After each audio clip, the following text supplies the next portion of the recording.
Ben,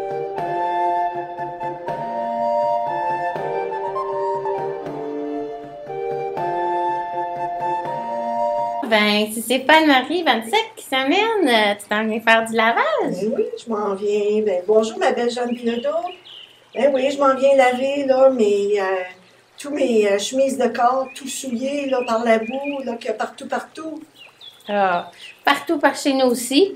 Avec les thés mouillés qu'on a, ça prend pas de temps que ça sent le petit canard à la patte cassée dans la cabane.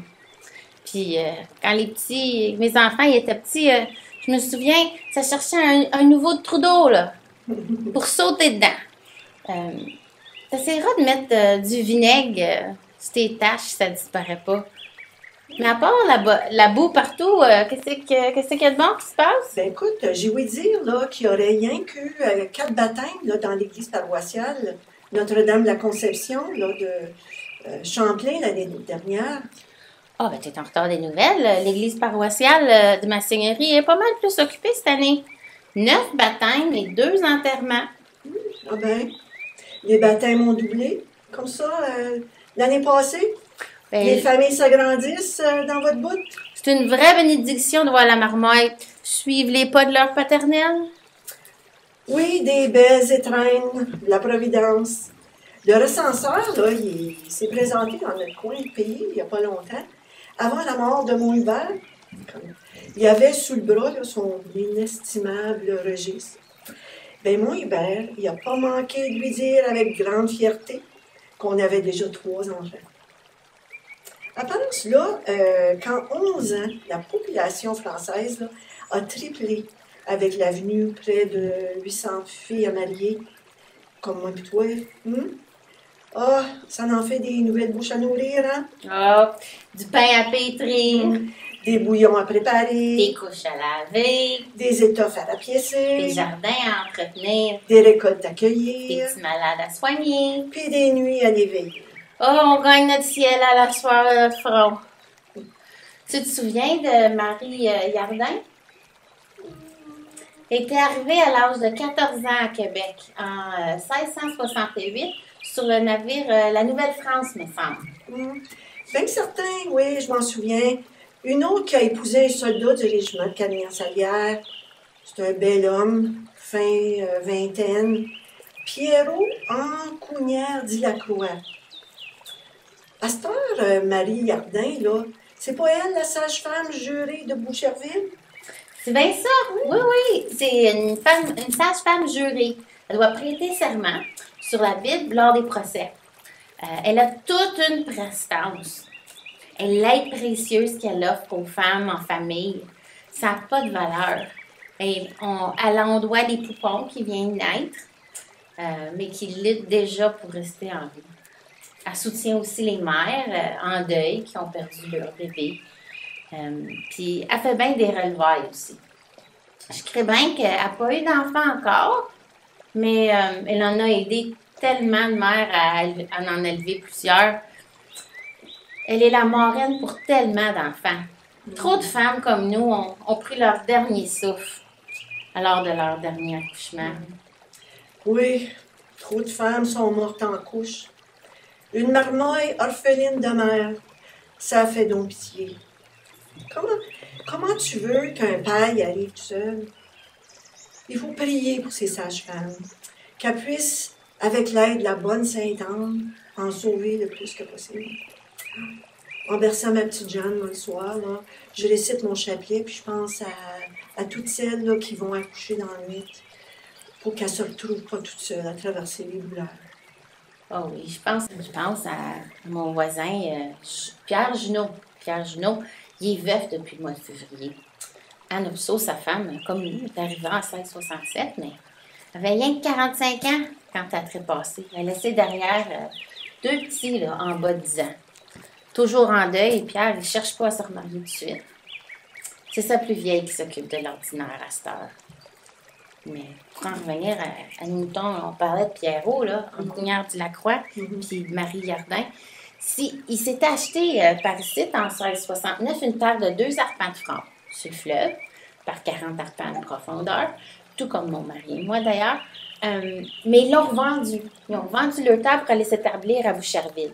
Il y a des terres qui changent souvent de même. C'était Marguerite Hayette, elle-même, qui leur avait vendu ce terrain-là. Tu sais, c'est la sœur de Pierre Esprit-Radisson. C'est aussi la deuxième femme de Médard Desgroseilliers. Tu as entendu parler de ceux-là. Desgroseilliers puis Radisson. Ça me dit quelque chose. Oui, tu connais ça. C'est le fameux Desgroseilliers qui a été mis en prison par le gouverneur Argenson en 1660.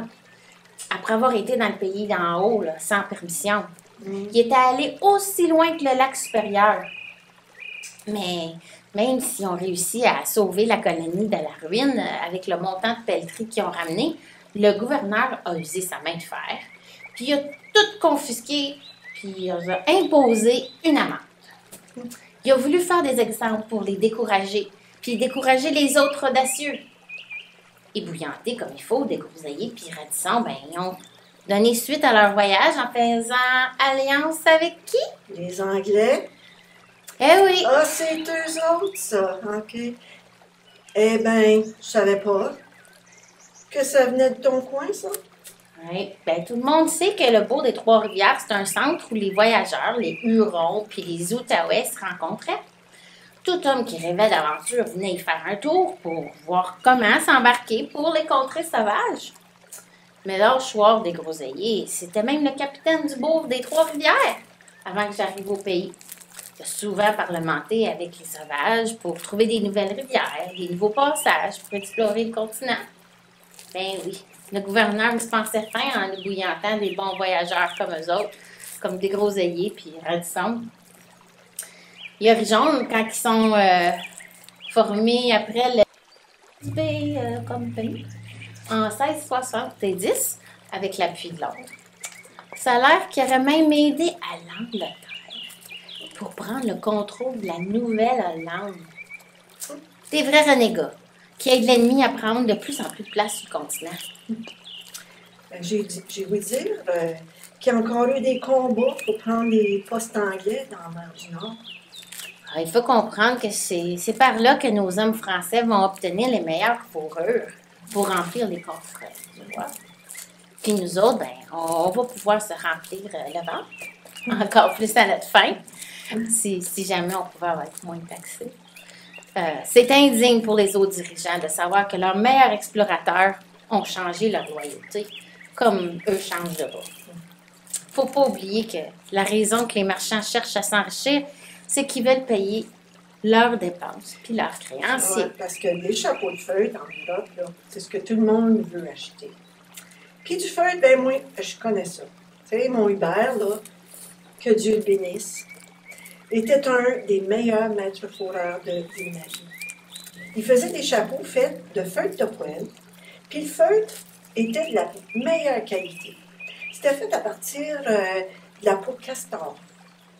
Lorsqu'on recevait là, la peau de castor dans l'atelier, elle est grasse, puis elle est couverte de longs poils, puis rugueux, qu'on appelle les jarres.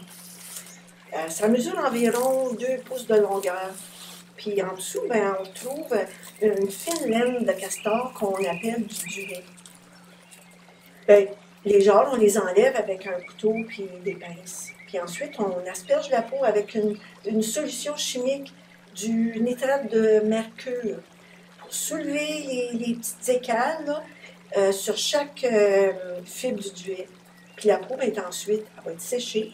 Puis sous le poêle, ben, le sous-poêle, on va le tomber.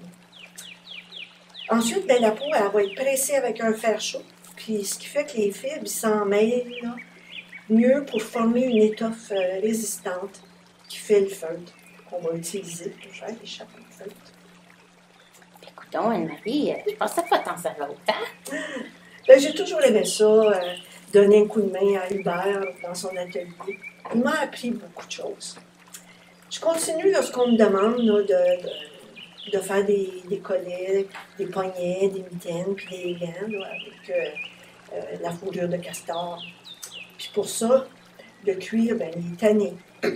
Ce qui veut dire qu'il faut retirer tous les longs poils, réduire le poids de la peau, puis éliminer tout ce qui reste là, de corps gras entre les poils. Je fais des capuchons, puis des mitaines aussi avec la fourrure de vison, de renard puis de lynx. Avec la loutre, je fais des manchons. Puis je fais aussi des souliers de bœuf ou de peau sauvage. Ouais. En tout cas, c'est pas les besognes qui manquent avec notre petite mamoille. Puis moi, j'ai pas peur de l'ouvrage. Il faut ce qu'il faut, hein, pour survivre. Ah, puis pour ça, il faut se garder en santé. Ben justement, il va falloir que je te laisse parce que j'ai mis du lard dans l'eau pour qu'il soit moins salé au prochain pas.